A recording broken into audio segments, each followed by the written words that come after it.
The boy was walking home. Suddenly a black van appeared in front of him. Because 4 boys had already gone missing in the town, so John was very scared. At that moment a man got out of the van. He deliberately spilled the contents of his bag all over the ground, successfully attracting John's attention. The man lied that he was a magician, and asked John if he wanted to see a magic trick. But when he took out his props, he used a black balloon to block John's view. When John opened his eyes again, he found himself in a secret room, and a man wearing a clown mask was staring straight at him. John immediately realized he had been kidnapped, and the man in front of him was likely the clown who had taken the other 5 boys. John begged him to let him go, but the clown ignored him completely. After the clown left, John quickly walked toward the iron door. He tried to pull it open, but soon John gave up, so he began searching for a way out. But the room had only a bed and a toilet, and a telephone with its wire cut. John felt deeply hopeless. Then he noticed a ventilation window on the wall. John jumped up again and again, but the window was far too high. He couldn't reach it at all. John wanted to use the mattress to reach it, but found the bed had been nailed to the floor. He sat helplessly on the bed. The 5 boys before him were all stronger than he was, but even they couldn't escape.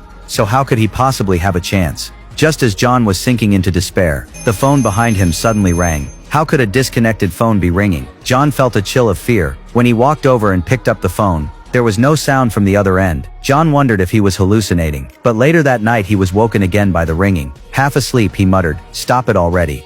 Stop what?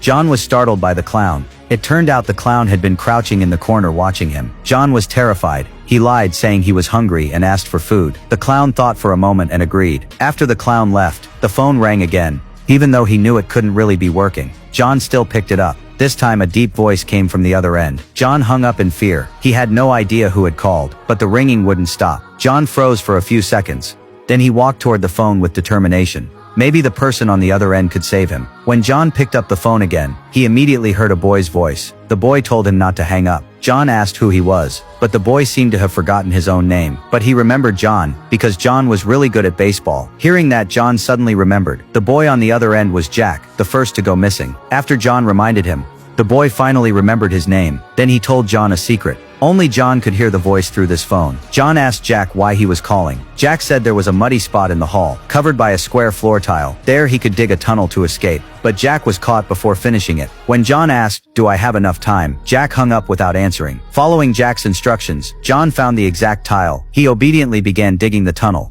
To avoid being caught, he flushed the excess dirt down the toilet, until he was completely exhausted. Then John covered the hole with a rug, and went back to bed. But soon he realized how hard this plan would be. The next morning the clown brought him breakfast, then turned and left. After the clown left, John suddenly realized something. He rushed to check, and sure enough the iron door wasn't locked. John was thrilled, but right then the phone rang again. John hesitated. When he answered, the voice urgently warned him not to go upstairs, because it was the clown's trap. Once John stepped onto the stairs, the clown would whip him unconscious with a belt.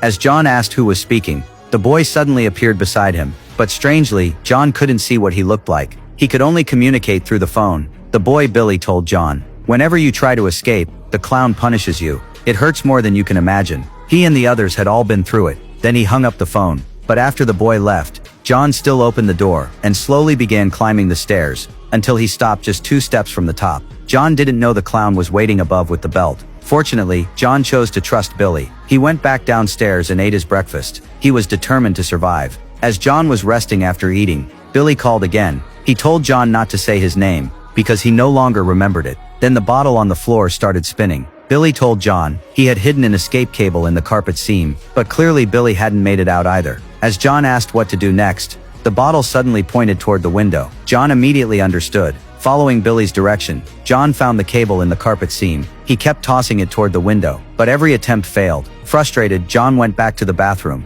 He brought out a rolled-up rug. Using its hollow center, he finally managed to get the cable through the window. But just as he stepped onto it to climb out, the iron bars suddenly collapsed down. John fell to the floor. His dream of escape was shattered once more. John lowered his head in sorrow. Every attempt to escape had failed. What should he do now?